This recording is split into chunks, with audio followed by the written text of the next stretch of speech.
আজ আমি এক্সপ্লেনটি শুরু হচ্ছে একটি ছোট্ট গ্রামে, যেটি পাহাড়ের নিকটে রয়েছে। সকাল হতে গ্রামে সব লোক নিজের নিজের কাজে লেগে পড়ে, কিন্তু এই গ্রামে বরকি নামে একটি মাংস বিক্রেতা থাকে। বরকি প্রত্যেক দিন সকালে একটি করে মোষ কাটে এবং মাংস বিক্রি করে। এই গ্রামে শুধু একটি মাংসর দোকান থাকে, সেটা হলো শুধু বরকির একাই। তাই গ্রামে সব লোকই এর কাছে মাংস কিনতে আসে। বরকির কাছে অ্যান্টনি নামে একটি লোক কাজ করত।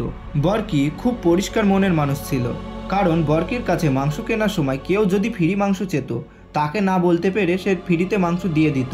বরকির একটি বোন থাকে, যার নাম হলো সোপি। সোপিকে অ্যান্টনি খুব ভালোবাসত, কিন্তু সোপি অ্যান্টনিকে মোটেও পাত্তা দিত না। তো ভোর সকালে প্রতিদিনের মতোই বরকি মোষ কাটতে যায়।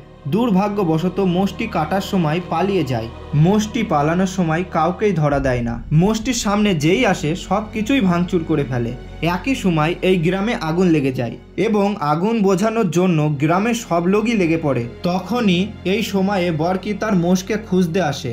তখনই গ্রামের সব লোক তার উপর রেগে যায় এবং চিল্লাতে থাকে, কারণ বরকির জন্য গ্রামের অনেক কিছুই লোকসান হয়ে গেছে। তো কিছুক্ষণ পর অ্যান্টনি এখানে চলে আসে। অ্যান্টনিকে দেখে বরকি এক চড় মারে, যার কারণে অ্যান্টনি পড়ে যায়। কারণ অ্যান্টনি এই মোষটাকে ভালোভাবে ধরেনি, যার কারণে মোষটি পালিয়ে যায়। এরপরে গ্রামের কিছু লোক জঙ্গলের দিকে মোষটিকে খুঁজতে লাগে। খুঁজতে খুঁজতে এই লোকগুলা একটা লোকের কাছে যায়, আর এই লোকটির বাগিচাতে কিছু গাছপালা লাগানো ছিল। তো এই লোকগুলা বুড়ো লোকটাকে সব ঘটনা বলতে লাগলো। এই শুনে বুড়ো লোকটা এদেরকে জ্ঞান দিতে লাগলো, ওটাও তো একটা জীবন, ওরও তো বেঁচে থাকার অধিকার আছে। ওই মোষটাকে বাঁচতে দাও, ওকে মারো না। হঠাৎ বুড়ো লোকটা এইসব বলতে বলতে ওই মোষটা এই বুড়ো লোকটার বাগানে ঢুকে পড়ে আর তার লাগানো কিছু গাছপালা ভেঙে ফেলে। এটা দেখে বুড়ো লোকটা গালাগালি দিতে লাগে আর এই লোকগুলাকে বলে তাড়াতাড়ি মোষটাকে ধরে মেরে ফেলো। একই গ্রামে একটা পুলিশ অফিসার থাকে।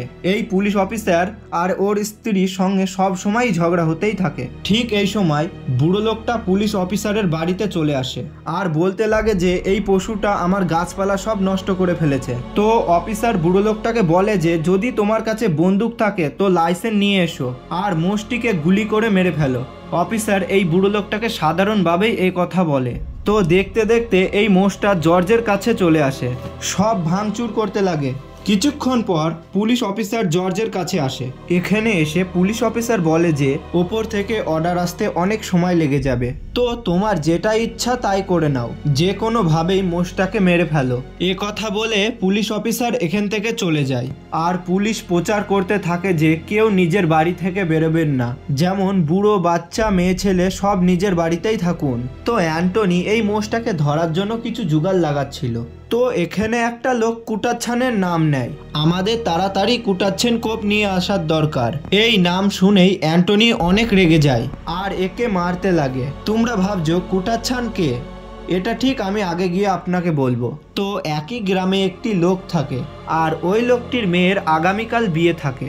তাই তার আত্মীয় স্বজনদের খুশি করার জন্য বিয়ের যাবতীয় আইটেমের অর্ডার দেয়। তো তখনই এই লোকটার বাড়ির সামনে দিয়ে পুলিশের গাড়ি যেতে থাকে আর এই গাড়িতে সতর্ক বার্তা মানুষকে শোনাতে শোনাতে যায়। এইটা শোনার পর এই লোকটি খুব দুঃখিত হয়ে গেল, কারণ তার আত্মীয়দের কিভাবেই খুশি করবে আর কিভাবেই মোষের মাংস পাবে এটাই ভেবে।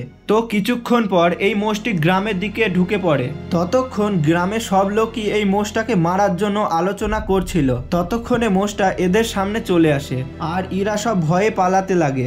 দেখতেই দেখতে হঠাৎ মোষটা ব্যাংকের মধ্যে ঢুকে পড়ে আর ব্যাংকের সব ভাঙচুর করতে লাগে। তো এই বুড়ো লোকটা কালেক্টরের কাছে যাওয়ার জন্য এর কাছ থেকে একটা দরখাস্ত লিখছিল যে আমাদের গ্রামে এইসব ঘটনা ঘটছে, আপনি খুব তাড়াতাড়ি আমাদের সাহায্য করুন। এই দরখাস্তটা কালেক্টরকে দেওয়ার জন্য বুড়ো লোকটা অন্য গ্রামে যায়। এখানে কিছু লোক এক জায়গায় হয়ে আলোচনা করে যে মোষটিকে কিভাবে ধরা যায়। তখনই এখানে অন্য গ্রামের লোকেরা এসে তাদের বিরুদ্ধে কথা বলতে লাগে। তো এই দুই গ্রামের লোকের মধ্যে ঝামেলা লেগে যায়। তো তখনই একটা লোক বার্কিকে বলে যে কুটেচ্ছানকোভকে এখানে আনার দরকার, ওর কাছে বন্দুক আছে, ও যে কোনোভাবেই এই মোষটাকে মেরে ফেলবে। তো অনেক কিছু সমালোচনার পর বার্কি এই কথা মানে। তো কিছুক্ষণ পরই কুটাচ্ছান হাতে বন্দুক নিয়ে এই গ্রামে আসে তার গ্যাংয়ের সঙ্গে। কোটাচ্ছান একসময় বার্কির কাছে কাজ করত, আর সেই সময় বার্কির বোন সোফি কোটাচ্ছানকে পছন্দ করত, আর এই কারণেই কোটাচ্ছান আর অ্যান্টনির সঙ্গে সব সময় ঝামেলা হতো। তো দেখতেই দেখতে রাত হয়ে যায়, আর কিছু লোক জড়ো হয়ে যায়, আর সব লোক মোষটাকে খুঁজতে লেগে পড়ে। মোষটা খুঁজতে খুঁজতে কুটাচ্ছানের বন্ধুরা কুটাচ্ছানকে বলে যে কেন তোমাকে এই গ্রাম থেকে তাড়িয়ে দিয়েছে। আর এখানে মুভি সিন চেঞ্জ হয়ে যায়, যেখানে কোটাচ্ছান এই জায়গায় বসেছিল, আর কোটাচ্ছান বেআইনি চন্দনের ব্যবসা করত। তো একদিন অ্যান্টনি কোটাচ্ছানকে অনেক মদ্যপান করে দিয়েছিল। জর্জের একটি চন্দন গাছ ছিল, যেটি রাতের বেলায় কেটে দেওয়া হয়েছিল, আর গ্রামের সব লোককে বলা হয়েছে যে এই কাজটা কোটাচ্ছানই করতে পারে। কোটাচ্ছান যখন তার ঝোপের ঘরের মধ্যে ঘুমাচ্ছিল, তখন জর্জের লোক আর গ্রামের লোক এই ঝোপের ঘরটিকে সব একসঙ্গে ঘিরে নেয়। তখনই কুটাচ্ছানকে পুলিশে ধরে নিয়ে যায়, আর সেই সময় গ্রামের লোকও কুটাচ্ছানকে গ্রাম থেকে তাড়িয়ে দেয়। কুটাচ্ছানকে পুলিশে অ্যারেস্ট করার কারণে অ্যান্টনি অনেক খুশি হয়, আর মনে মনে বলে যে আমার পথের কাঁটা তো চলেই গেল। আর এই কারণেই তাদের দুইজনের মধ্যে শত্রুতা আরও বেড়ে গেল। তো গ্রামের সব লোক যখন মোষটিকে খুঁজছিল, হঠাৎ মোষটি অ্যান্টনির পাশ দিয়ে যাচ্ছিল, আর ভুলবশত মোষটি একটি বড় গর্তের মধ্যে পড়ে যায়। আর অ্যান্টনি শুধু দেখে যে এই মোষটি গর্তের মধ্যে পড়ে গেল। তাই অ্যান্টনি গ্রামের সব লোককে বলে যে আমি মোষটাকে গর্তই ফেলে দিয়েছি। এ কথা শুনে গ্রামের কিছু লোক বিশ্বাস করে আর কিছু লোক বিশ্বাস করে না। তখন মোষটি গর্তের মধ্যে ছিল, আর গ্রামের সব লোক গর্তটাকে গোল করে ঘিরে মোষটিকে দেখছিল। তো এই সিনে যে মেয়েটির বিয়ে হতে যাচ্ছিল, সেই মেয়েটি তার বয়ফ্রেন্ডের সঙ্গে পালিয়ে যাচ্ছিল। বাইকে করে পালিয়ে যাওয়ার সময় হঠাৎ এক জায়গায় পড়ে যায়, আর হঠাৎ সামনে একটি লোক চলে আসে, আর এই দুজনাকে অপমান করতে করতে নিজে বাড়ি পাঠিয়ে দেয়। তো এখানে আস্তে আস্তে অনেক লোক জমা হতে লাগে, আর কুটাচ্ছান এখানে বন্দুক নিয়ে চলে আসে এবং মোষটাকে মারার চেষ্টা করে। কিন্তু অ্যান্টনি এখানে চলে আসে এবং মোষটিকে কুটাচ্ছানকে মারতে দেয় না। অ্যান্টনি বলে মোষটিকে আমি গর্তই ফেলেছি এবং এই মোষটিকে আমি মারবো। তো সব লোক মোষটিকে উপরে তোলার জন্য লেগে পড়ে। তখনই গর্তর আশেপাশে অনেক লোক ভিড় হয়ে যায়। কিছু লোক আগুন পোয়াতে লাগে, কিছু লোক চিকেন পুড়ে খেতে লাগে, আবার কিছু লোক নিজেদের মধ্যে আজব আজব গল্পও বলতে লাগে। তখন ওখানে একটি আজব মেলা টাইপের হতে লাগে। তো একটা লোক অ্যান্টনিকে এসে বলে যে মনে হয় কোটাচ্ছান সোফির কাছে গেছে, কারণ সোফি ঘরে একাই আছে তার জন্য। এই কথা শুনেই অ্যান্টনি সোফির ঘরের দিকে দৌড় দিতে লাগে। সোফির ঘরে গিয়ে কাউকে না দেখতে পেয়ে একটি দড়ি নেয় এবং বলে যে আমি দড়ি নিতে এসেছিলাম। আর অ্যান্টনি দড়ি নিয়ে আসার সময় সোফিকে জোর করে একটি চুমো নিতে লাগে। প্রথমে তো সোফি মানা করে, তারপরে সোফি মেনে নেয়, তারপর সোফি চুপচাপ হয়ে যায়। তো অ্যান্টনি সোফিকে বলে আমি মোষটাকে ধরেই ফেলেছি। এটা শোনার পর সোফির মন হঠাৎ পাল্টে যায়। তখন সোফি বলে অ্যান্টনিকে মাংস নিয়ে আসবা, আমি ভালোভাবে রান্না করব। তো অ্যান্টনি দড়ি নিয়ে আসার পর ও নিজেই গর্তের মধ্যে নামে, আর গর্তই থাকা মোষের চারদিক দিয়ে দড়ি বাঁধতে লাগে, কারণ মোষটিকে উপরে তোলার জন্য।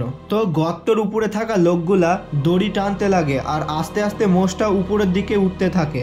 আর যখন মোষটা উপরের দিকে ওঠে এবং মাটিতে পা পায়, তখন আবার মোষটি পালিয়ে যায়, আর ওর মধ্যে একটা লোকের মৃত্যু হয়ে যায়। আর গ্রামের লোক এই লোকটির মৃত্যুর জন্য অ্যান্টনিকে দোষী করে।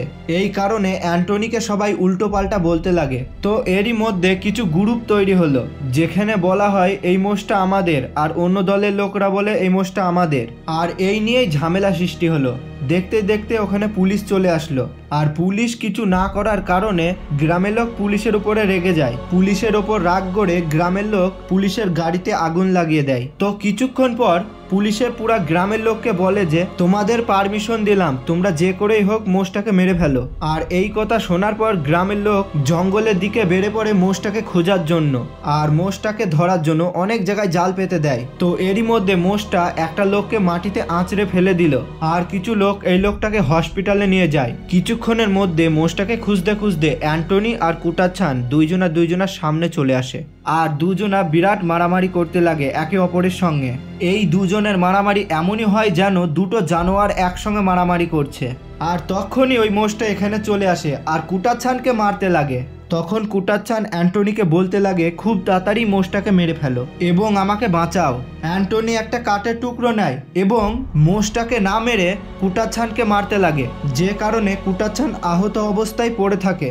কিছুক্ষণ পর ওখানে বার্কি আর কিছু লোক আসে আর কুটাচ্ছানকে জিজ্ঞাসা করতে লাগে যে তোমার এই অবস্থা কে করেছে।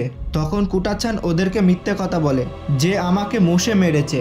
তো কিছু লোক কুটাচ্ছানকে হসপিটালে নিয়ে যায়। তো মোষটাকে অনেক খোঁজাখুঁজির পর ওই মোষটা ফাইনালি সবাই সামনে চলে আসে। আর এই মোষটা অনেক রেগে ছিল আর এই মোষটার সামনে অনেক লোকও দাঁড়িয়ে ছিল। মোষটা ওই লোকগুলাকে মারতে মারতে পালিয়ে যেতে লাগে। তখন মোষটাকে সবাই মিলে ভালা তীর মারতে লাগে এবং মোষটা খুব ঘায়েল হয়ে যায় এবং এই অবস্থায় মোষটা পালাতে পালাতে একটা কাদা জায়গায় আটকে যায়। সেই একই জায়গায় অ্যান্টনি এসে একটা ছুরি দিয়ে মোষটাকে লাগাতার মারতে লাগে আর কিছুক্ষণের মধ্যেই দেখতেই দেখতে ওখানে অনেক লোক জড়ো হয়ে যায়। তো অ্যান্টনি ওদের বলতে লাগে যে এই মোষটা আমার, এই মোষটাকে আমি ধরেছি এবং মেরেছি। তো ওই লোকগুলোও বলে যে এই মোষটার উপরে আমাদেরও অধিকার আছে, আমরাও এই মোষটাকে ধরেছি। তখনই সবাই সবাইয়ের উপরে উঠতে লাগে এবং মোষটাকে পায়ের চাপে কাদার দিকে ঠেলে দেয়। আর দেখতেই দেখতে মানুষের চাপে মোষটা মরে যায়। তখনও মানুষ থেমে থাকেনি, তারপরেও মানুষ একে অপরের উপরে উঠতে লাগে। এইভাবেই মানুষের একটা বড় স্তম্ভ বানিয়ে ফেলে এরা। আর এই লোকগুলোর মধ্যে অ্যান্টনি ভেতরে আটকে যায়, বাইরে আসার জন্য যথেষ্ট চেষ্টা করে। তো এতে বোঝা গেল যে মানুষ এক টুকরো মাংসর জন্য কত কিছু না করতে পারে। তখন মোষটা একটা কুয়াশার মধ্যে এইসব দাঁড়িয়ে দেখে। আর কিছুক্ষণ পরেই এই মুভিতে এখানে আদিবাসীদের সিন দেখাতে লাগে। তো মুভিটা এখানেই শেষ হয়।